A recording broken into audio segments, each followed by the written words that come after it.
Hello viewers, today we will be cleaning this set of Panasonic cordless telephones. This is a model KX-TG6841B.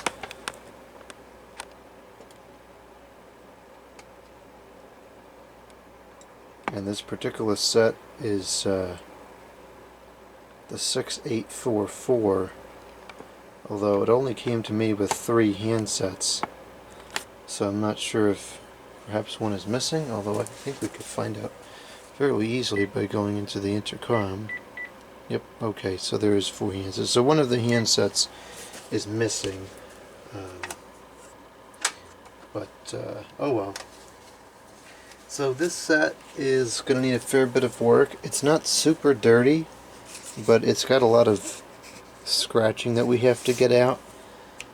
This one has some scratching on and near the screen, and this is a result of people putting this into a box with 15 other telephones and just loosely putting it in there and sending it through the United States Postal Service, and for whatever reason expecting it to show up okay.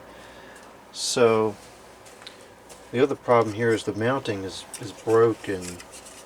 All the tabs broke off during shipping, and there's still one left, and so because of that it does fare okay on the table and you can use it and it's not going to fall over, but I don't think this would ever be able to be wall mounted.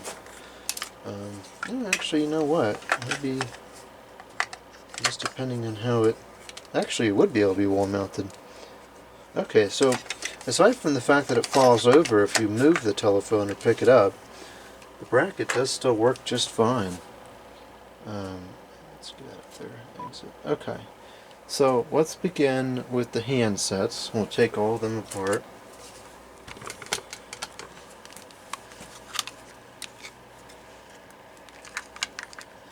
Take the batteries out and remove the belt clip, or the belt click as some people call it for some reason.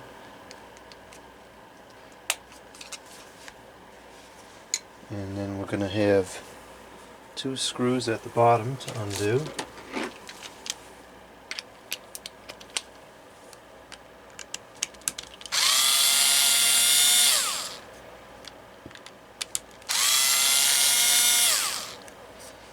I just charged up the screwdriver last night. It's rearing to go now. Okay. Now we're going to begin splitting the handset.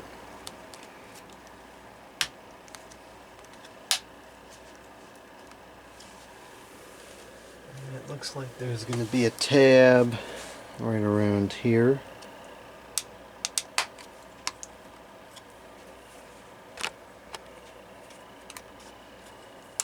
And most likely another one at about the same spot. Yep, right there. And probably 2 more up at the top. There we go.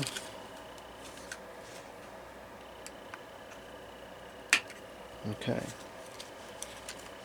So the headset jack cover will probably fall off. That's fine. And we have a little piece of foam tape stuff here, which I'm going to try to get off intact, though I don't really think this is necessary to be there. And then the speaker, this kind of twists off like this, and that will release the speaker.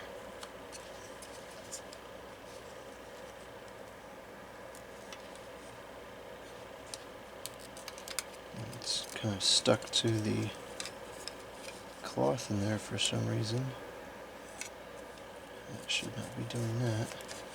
And there is a little, kind of like a rubbery isolator ring on here. It looks like it's going to stay on the speaker itself. So we'll set that aside, clean that. And now for the board, we have 1 screw up at the top.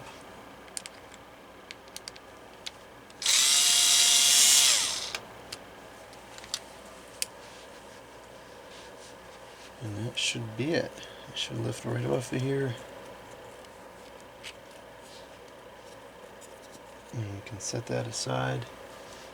And now we can clean all of this.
Okay, now let's disassemble the base and cradles.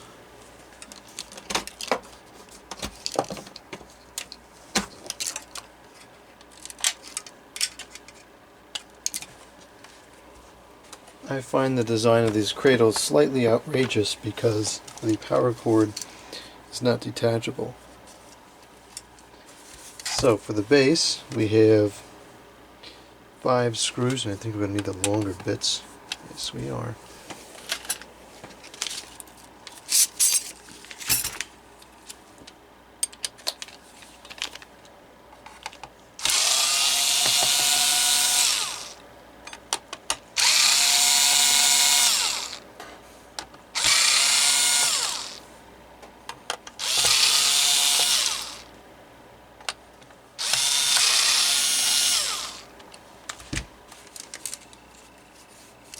I suspect that rattling sound is one of the tabs from the bracket, but we're going to find out soon enough. I always have a hard time getting these split apart. There may be a better way to do it, I don't know. Looks like this wants to come apart from the top. You gotta find where the clips are. Okay, well, we'll just do that. Fortunately, in this case, there was no wires attached to the back, but that was certainly not what I was aiming for. And here is the piece of plastic that was rattling inside. I don't know what this is actually. Maybe it's part of the bracket, I don't know. The bracket is so far gone I can't even tell if this is part of it. Well, anyways, there's that noise will always be gone anyways. I'll wash that bracket off. Okay, so inside we have a plethora of screws to undo.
Okay, so that's the main base disassembled. That I'm not going to bother cleaning because it's only on the inside. Now for the cradles, these don't have any screws, so somehow they just come apart. I believe they open from the front.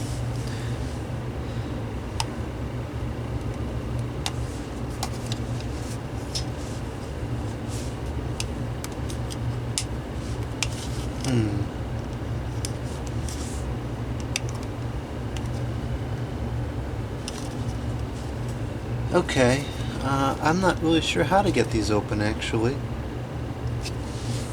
I wonder if this has something to do with it.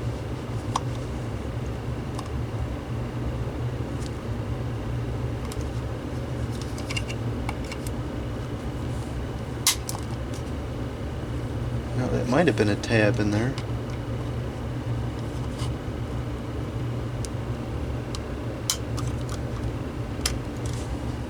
Yes, it was. Okay. So now we may have a problem because that broke. That was user error, of course. I will admit that. So on this one, I'm going to be a little more mindful of those tabs. And those tabs have to be bent outwards.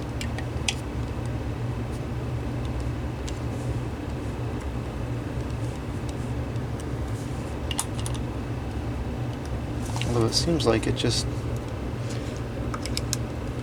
There we go. Okay. That was much better the second time around. And we have these cords here. They probably did this as a cost-saving measure because now there's no circuit board in the cradle at all. So I guess the charging circuitry either is contained probably within the phone itself, or the AC adapter. My vote would probably be on the inside the foam board. Now these aren't labeled, which is kind of flaky, so we just have to kind of remember the orientation that these went in there. This one's staying pretty nicely, but this one is not.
While those components are drying, we're going to take a look at the handsets, and we're going to clean the dial boards. We're going to use isopresso alcohol and a small piece of ticker towel, because you can't buy ticker towels anymore because everybody has bought all the ticker towel stock that exists, because somehow ticker towels stop the spread of coronavirus.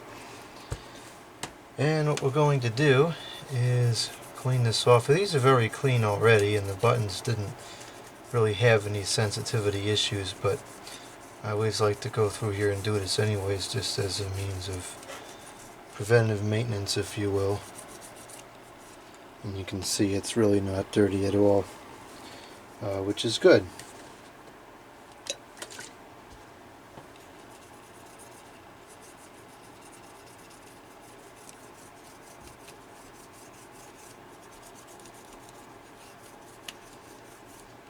It's quite clean.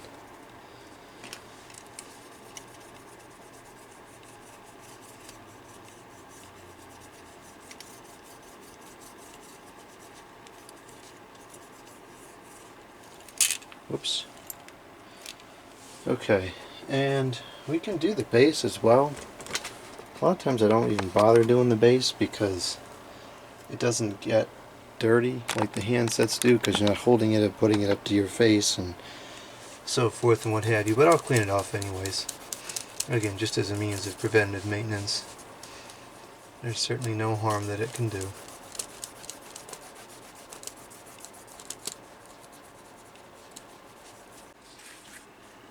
This is very scratched. You can see it pretty good right there. And we're going to fix that. It's actually very easy to fix because this is a plastic screen. Now, of course, it's like this because it's a plastic screen. If it was a glass screen, it would be much more resilient to blemishes like this. What we're going to do is take some brass polish. This is a very old brass polish. I don't even know if this brand is still around anymore, but it works. It works very well. It needs to be shook a little bit before it's ready to disperse. And now I'm going to disperse a few drops onto the screen. And I'm going to take a small piece of ticker towel for the reasons mentioned before. And we're going to polish this with this brass polish. And it doesn't take much effort at all. And this will completely remove the majority of these blemishes. Okay, so I put on a little bit more polish than was necessary. Probably could have used about half that much polish.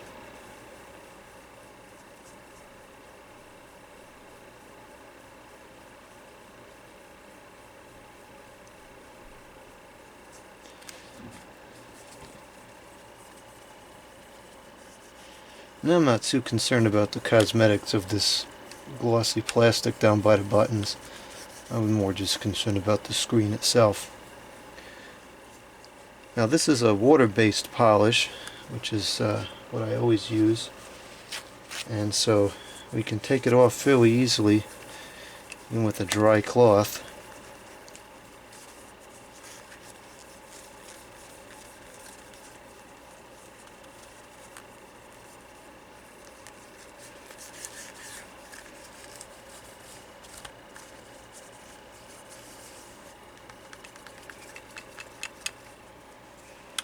Okay, so it's a little bit better. It's not as good as I was expecting it to be. I guess these scratches are really quite deep in there. Well, it's better.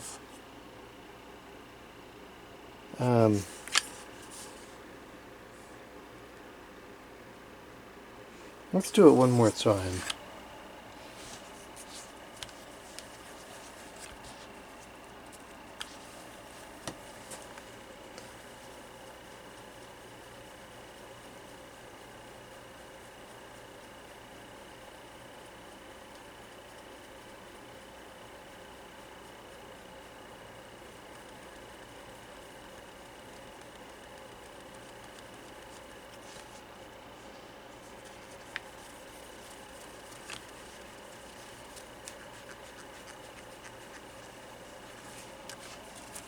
That's pretty decent. That's about as good as it's going to get. If this was a vintage phone, I'd spend more time on it, but it's not. So I'll go rinse this off with water, and then it can spend a little more time on the drying rack. And now I'll go get the handsets and we'll look at the cosmetic issues on those. There's a fair number of these silver blemishes all over this set. I believe this may actually be the paint from the base. To remove that, I'm going to try using Goo Gone rather, and this happens to be the trusted #1 brand. So I'll put a little bit of this on a piece of thicker towel here and let's see what we can do. I always have a hard time getting this open. Okay.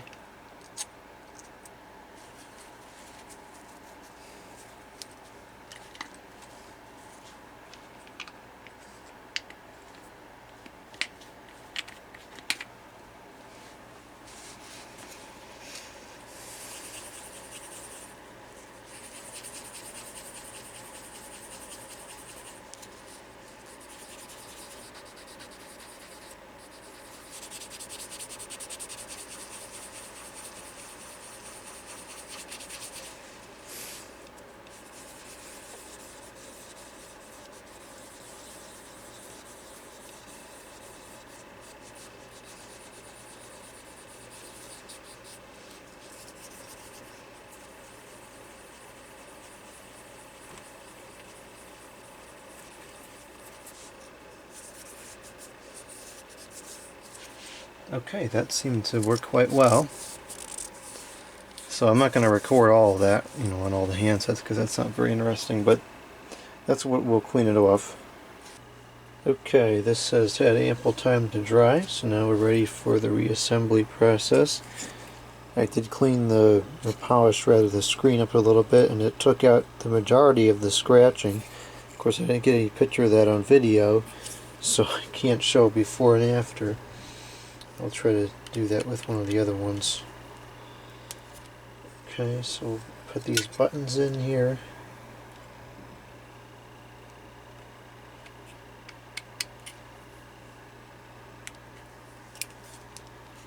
And it's all going through just fine. And now take one of these boards, and we're going to make sure that speaker fits in the hole there where it's supposed to go. It looks like, at least to me, it looks like the sound should come out this side, but it doesn't. It comes out the other side. And this is a good time to check for specks of dust on the screen itself and or the inside of the other screen. The wire kind of goes through this little that little canal right there, and then there's a hole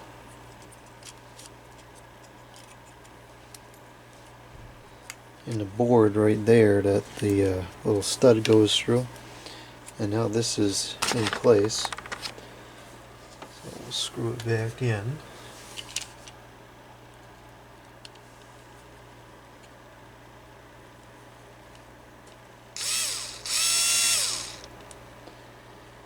Okay, I guess I missed the hole. Try again.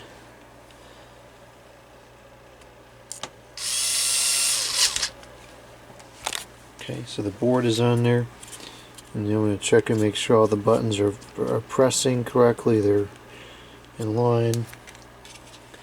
Now we can connect the speaker again. Tape it down back where it was, and put this thing on.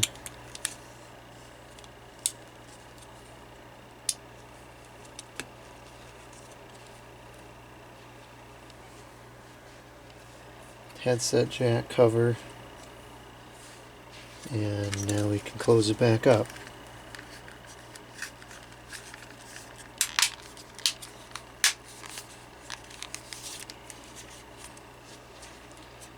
That looks good, so we'll take our 2 screws from the bottom, put those in.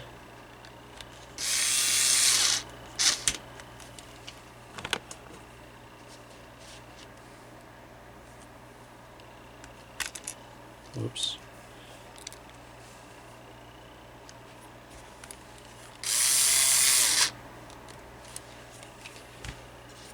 And put the belt clip back on. And there we go. That's the handset back together. Yeah, it looks pretty good now.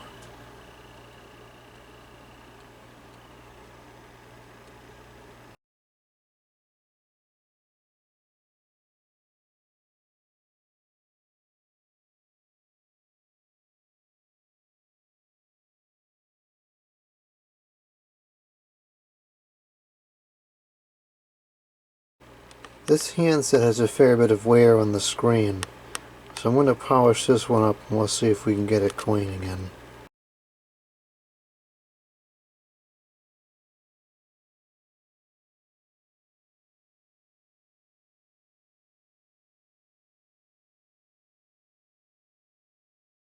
Well, that came out really good.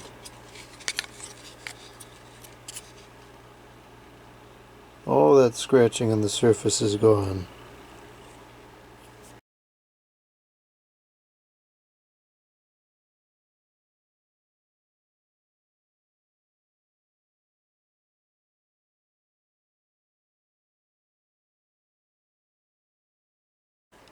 Here's the Cradles. They're not looking the greatest, but I'm not surprised given what they went through to get here. So, let's put this back in.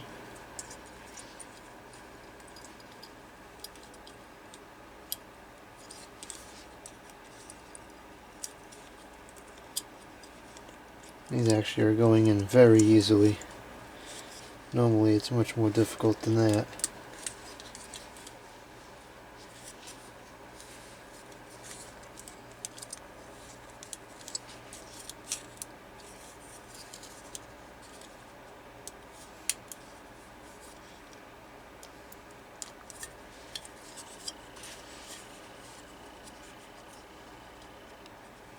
Yeah, that'll work pretty good. Okay.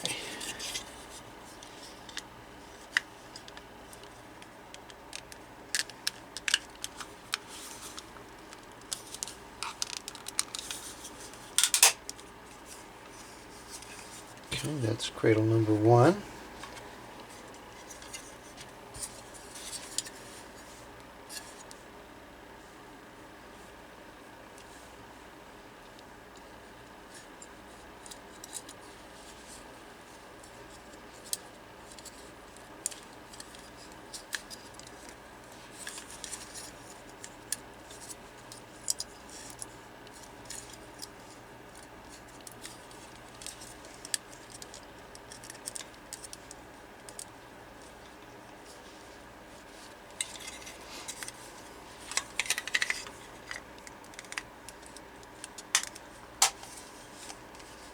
Looks like that's holding together fine, even though one of the clips is broken, so I guess that won't be an issue. The base did not clean up as well as I'd liked it to have, but again, I'm not surprised given what transpired as it came over to this shop. So, let's assemble it as it is. This button assembly came apart, and I would have preferred that to not happen because these are not the most intuitive things to figure out, although this one doesn't seem like it's too bad. Thought I'd let this sit for long enough, but there's still water in it. Okay, so I believe this will sit in there like that, followed by play button, which goes in like that, and then that's going to go on like that, and then this will go over this, and then this goes on like this.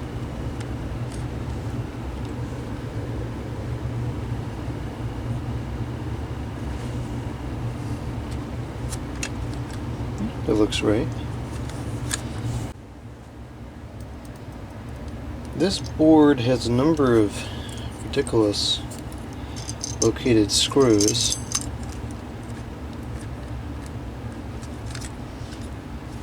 So we have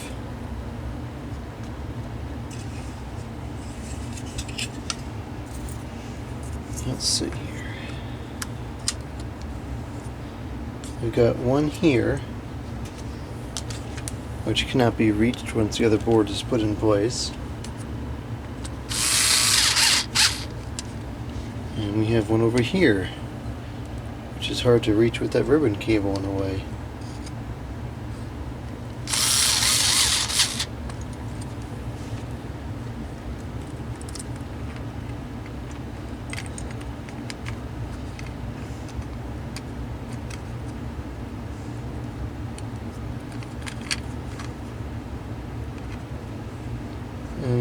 Okay, I thought this kind of...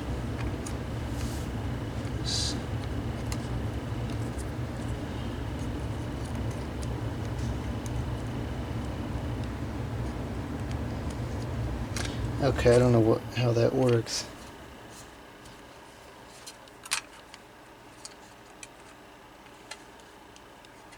What does that sit into? Ah, there we go.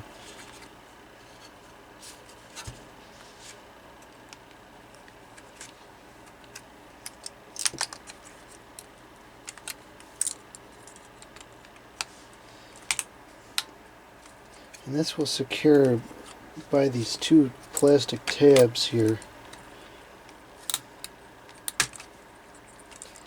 And that's all that holds that in. Now we have 1, 2, 3, 4 screws, I believe, to hold that main board down.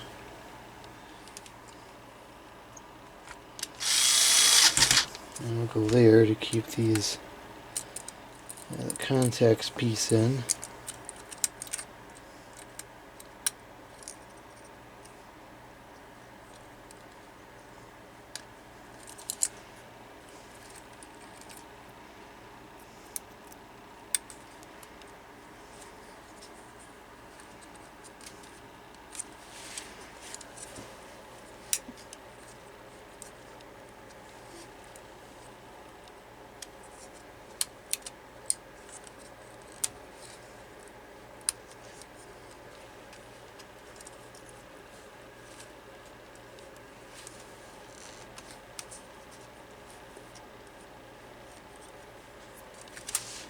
Well, that's not where it's supposed to be.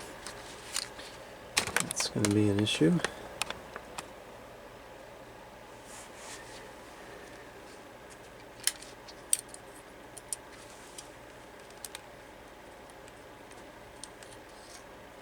Okay, that's better.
Okay, those buttons all seem to be good. And I think we can close it back up.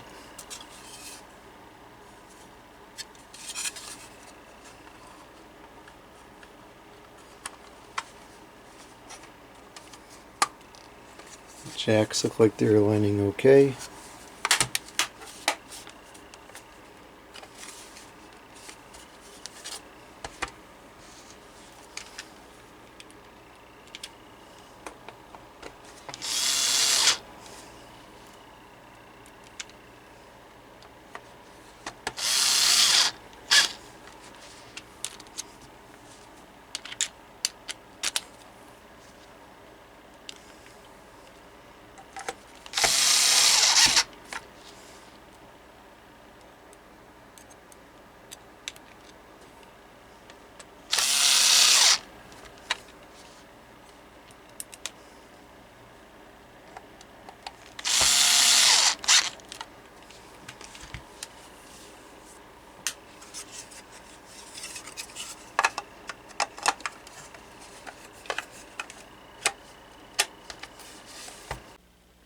I will conclude the cleaning. Everything has been cleaned and reassembled at this point. It came out alright. Unfortunately, it's very scratched up. It's clean now, but the cosmetics leave something to be desired because of the improper shipping. But anyways, that's it for this video. Thank you for watching, and we'll have a couple more videos on this set to come.